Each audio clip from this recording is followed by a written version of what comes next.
It's funny that some of the most commonplace things we take for granted and use every day without even a thought have an origin. Someone had an epiphany and knew we would benefit from the convenience of this new everyday item, and were right. I'm Lori Coyne, and this is the story behind the story. Before I begin, I want to mention my sponsor, Hollyweird.shop. Check out Hollyweird.shop, where the obscure cult classics and the bizarre collide. From wearable collectibles to one-of-a-kind apparel, they've got the perfect items for the true movie fan. Dare to be different and unleash your weird. Hollyweird.shop unveils new designs every week and is now offering great shipping deals. Stand out, creep out, and wear your weird. Shop now at Hollyweird.shop.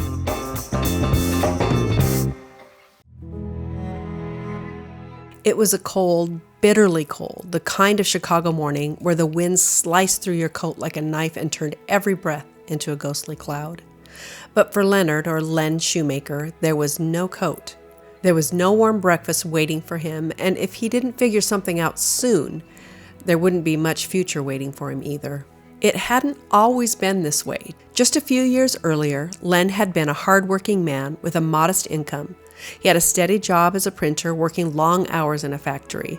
His life wasn't glamorous, but it was stable, until the Great Depression hit. Like so many others, Len lost his job when companies started cutting workers. At first, he thought it would be temporary, a few weeks of hard luck, maybe a month or two at worst. But weeks turned into months. Months turned into a year. And one by one, everything slipped away. First, he lost his apartment, then his meager savings, then his dignity. By 1937, he was just another nameless face on the streets of Chicago, another unemployed man wandering from shelter to shelter looking for work that didn't exist. He stood in bread lines, he slept in doorways, and every morning he woke up to one more day of survival. Except today, because today was different. Today, he had an idea. It started in a diner, not because Len could afford a meal, he couldn't, but because diners were warm. They smelled like fresh coffee and sizzling bacon, and if you were lucky, maybe, just maybe, a kind waitress might slip you a roll left over from breakfast. Len sat in the corner watching. That's all he did most days. Observe. And as he sat there, stomach growling, something caught his eye. A young couple just finishing their meal reached for the cloth napkin on the table. They wiped their hands, dabbed their mouths, and then they tossed them aside. Moments later, the waitress whisked the napkins away and tossed them into a bin in the kitchen, where someone else would have to wash them, dry them, press them, and fold them, just so they could be used again. And that's when it hit him. Why? Why go through all that trouble, the washing, the labor, the cost, when people only use napkins for a few seconds?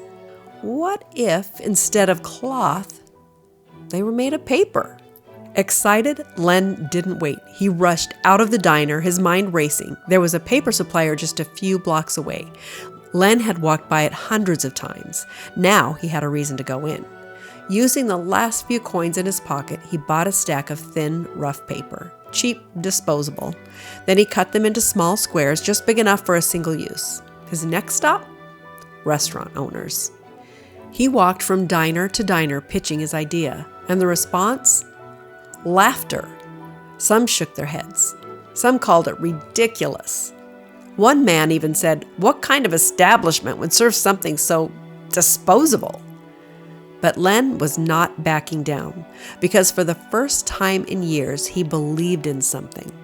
And then, finally, a small diner owner, one who was struggling himself, said yes. Len's first sale wasn't big.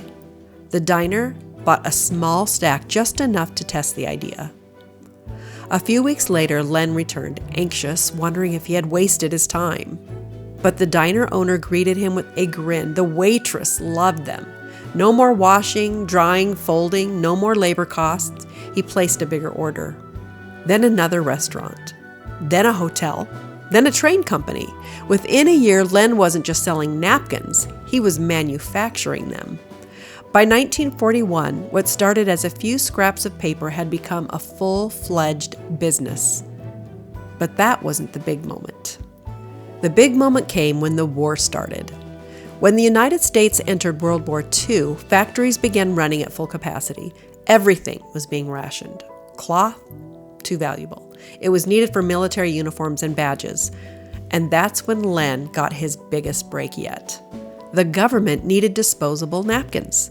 Fast food chains, just beginning to grow, needed disposable napkins. By the time McDonald's started opening its first restaurants in the 1950s, there was one key requirement: no cloth napkins. And Len Shoemaker, the once homeless man, he owned the company that made them. By the 1970s, Len had built one of the largest paper napkin companies in America. By the 1980s, over 90% of the restaurants in the country used disposable napkins.